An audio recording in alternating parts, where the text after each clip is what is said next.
And so, picking up where I left off, you can see the Solid South is firmly Democratic, where the rest of the country is strongly Republican, particularly the North. But 1959 happens, the King encounter happens, and now look at the map here in 1960. We see a very even split with regards to the popular vote, and look at how much gain the Democrats have had in the North. But down here, the Solid South is still mostly voting together, and they are still mostly voting for Democrat. But now look down here at 1964, and this is where the big switch happens in a national election. Look at the Solid South now. They're now Republican. And the rest of the country has gone Democrat except for Arizona, who Arizona is kind of a wild card back then and today. But the Solid South is down here again, and now they have a new identity. Now this is a Republican area, an area of the country that had always been Democratic has now swung Republican, and it's not going to swing back. This is where our modern political parties are born, where the Democrats have power along the coasts and along large urban areas, and the Republicans have more power in the South and West. And it happened all right here during this 8-year period. So, why does this all matter? Well, it turns out that political parties have become necessary within our system. While they've always been around since the first decade of America's existence, and since they've always been problematic and messy, we've had to deal with them. And one of the ways that we've dealt with them is we've actually made them have a vital function as a part of our political process, as uncomfortable as that might make you. So please make sure that you have somewhere this statement that parties have become necessary and they perform vital functions. And what do I mean by vital functions? Well, here are some things. Make sure you write down the bolded ones. They unify the electorate. They get people to accept those political parties as their voice. So they take millions of different voices and they condense it down to one party speaking for them.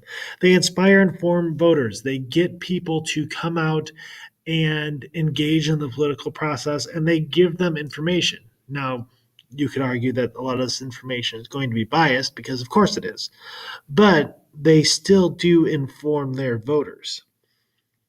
They translate preferences into policy. They give all these people their voice and they write it into a way that can actually become law. They organize the competition. They help govern. They act as watchdogs. They can help organize the government. They can ensure candidate quality, which you can argue whether or not that's really happening. But they do nominate the candidates.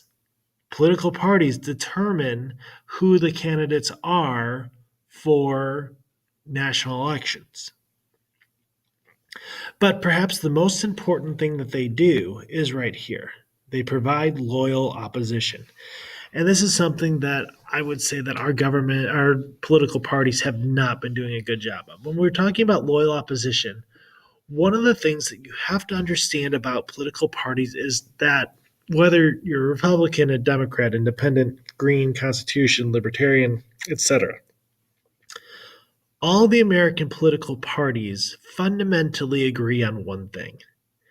And they agree on the idea that America should be the best possible place for its citizens. No political party in the United States wants the United States to fail.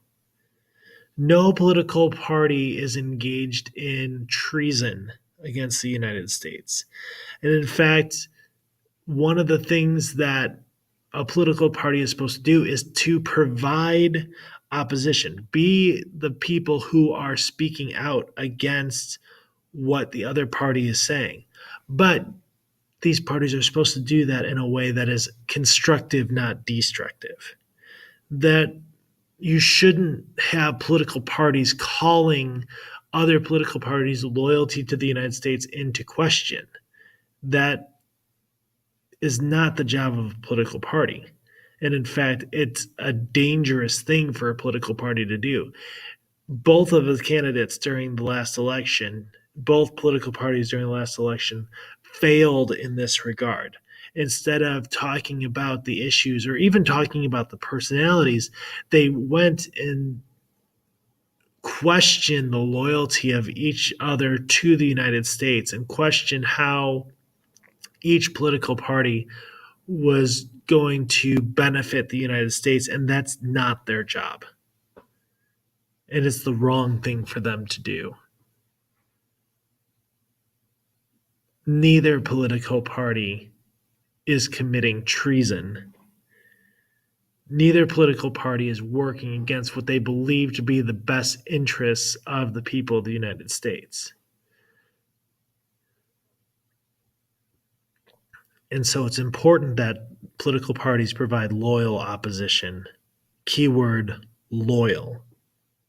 Be a sounding board. Question everything about what the other party is doing. Try to put your viewpoint forward.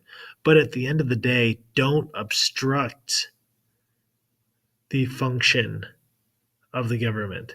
We are very likely within the next couple of months going to see a government shutdown. And it's because political parties are failing in their loyal opposition.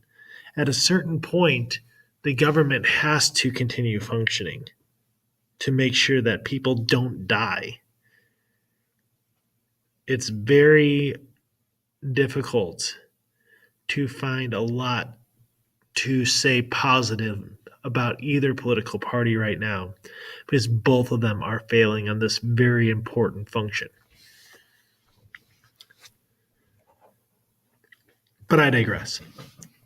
Let's talk about party systems. There are two of them, multi-party and the two-party system. And you might say in all this, hey, what about minor parties? And really, minor parties live in existence of persistence and frustration because whether they're multi-party or two-party, they constantly have to fight for their opportunity. All right, so when we look at the multi-party and two-party systems, I'd like you just to write down this chart up here. You can leave this little part in red off, but write down this chart, and this is where we're going to stop for today. When you finish getting this chart down, I would like you to log into your textbooks, go to Unit 3, and read lessons 16 through 18. If you need time to work on your political parties research, which is due Friday, that's fine. You can do that as well.